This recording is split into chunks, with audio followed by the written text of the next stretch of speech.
তোমরা হইলা গিয়া ফেরেশতা। আপনারা আমাদেরকে বোকা মনে করেছেন, নাকি মনে করেছেন যে আমরা ভয় পেয়ে গর্তে ঢুকে যাব? ঘরের চকির নিচে লুকিয়ে আছে, আর আমরা কি রাস্তার থেকে আকাশ থেকে আন্দাজে আসছি? কোনোখানে কোনো কিছুই আমরা ভালো কিছু দেখতে পাচ্ছি না।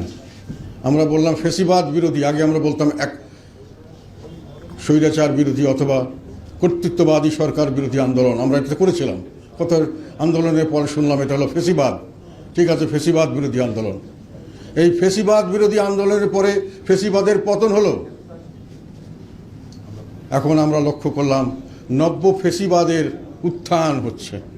নব্য ফেসিবাদ এবং তার দোসর, নব্য ফেসিবাদ এবং তার দোসর সারা দেশে দাপিয়ে বেড়াচ্ছে। কি পরিবর্তন হয়েছে বলেন? এই একতরফা নির্বাচনের দিকে যেখানে শেখ হাসিনা যেতে গেছিল সেইখানে যাচ্ছে না তারা। এই এক ধরনের নির্বাচন, এই এখন যে কোনো ধরনের প্রতিষ্ঠান, যে কোনো ধরনের পেশাজীবী সংগঠন, ইঞ্জিনিয়ার্স ইনস্টিটিউট বলেন, বাংলা বলেন, সাংবাদিক সম্মেলন, সাংবাদিক ইউনিয়ন বলেন, সবগুলোতে এখন দলীয় সরকার, দলীয় বা দলীয় একটা অঙ্গ সংগঠন হচ্ছে না। রাস্তাঘাটে সমস্ত অঙ্গ সংগঠন সমস্ত কিছু হয়ে গেছে এখন, আর সমস্ত পেশাজীবী সংগঠন হয়ে গেছে অঙ্গ সংগঠন, রাজনৈতিক দলের অঙ্গ সংগঠন। ইউনিভার্সিটিগুলো দলীয়করণের চরম অবস্থান দাঁড়িয়েছে। ব্যাংক, আদালত সব কিছু দলীয়করণ হয়ে গেছে।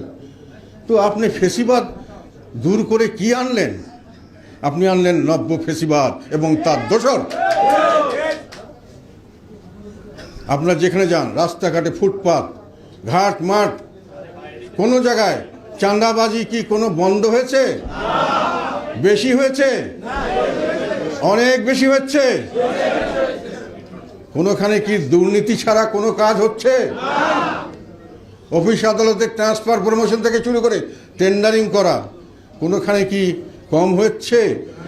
যে আপনি ফেসিবাদের কথা বললেন, সেই ফেসিবাদের চেয়ে কি আপনি কোনো ভালো কিছু করতে পারছেন? করবার কোনো ইচ্ছা আছে? ইচ্ছা তো দেখছি না। মিটিং মিছিল করতে যান না, সেখানে গিয়া মারপিট করেন। আপনারা দোসরদের নিয়ে 5 স্টার হোটেলে বড় বড় মুরগির রান খান, হাসি ঠাট্টা, 24টি দাঁত দেখাই পারেন।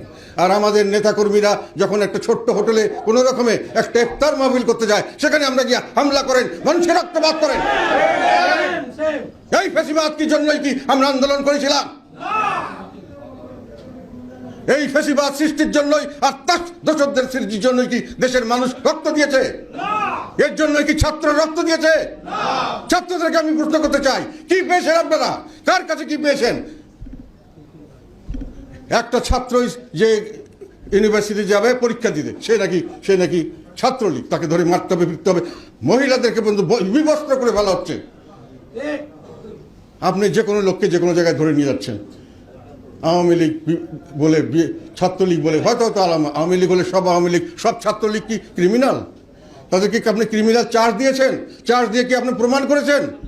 মিথ্যা কতগুলি মামলা দিয়ে, আর যেটা শেখ হাসিনা করতো তার চেয়ে বেশি পরে সব বেনামি সব মামলা দিচ্ছেন।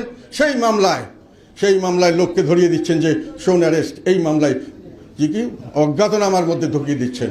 তারপরে তাকে আর জামিন দিচ্ছেন না। অফিসিয়ালি অর্ডার দেওয়া হচ্ছে, জামিন দেওয়া যাবে না। বিচার বিভাগকে অর্ডার দিয়ে নিয়ন্ত্রণ করা হচ্ছে। এটা কোন ধরনের ফেসিবাদ? নব্য ফেসিবাদ এবং তাদের দোসরদেরকে রুখতে হবে। আমার কাছে একজন এসে বলেছে, এক সাংবাদিক খবর দিয়েছে যে এগুলো তো কোথাও বলতে পারি না, আমাদের কাছে বলে। এক অফিসে তারকে নাকি একজন এসে অফার করেছে, নব্য ফেসিবাদের দোসর অফার করেছে যে আপনার এখানে আমরা বই টই ছাপার কাগজপত্র সাপ্লাই করব।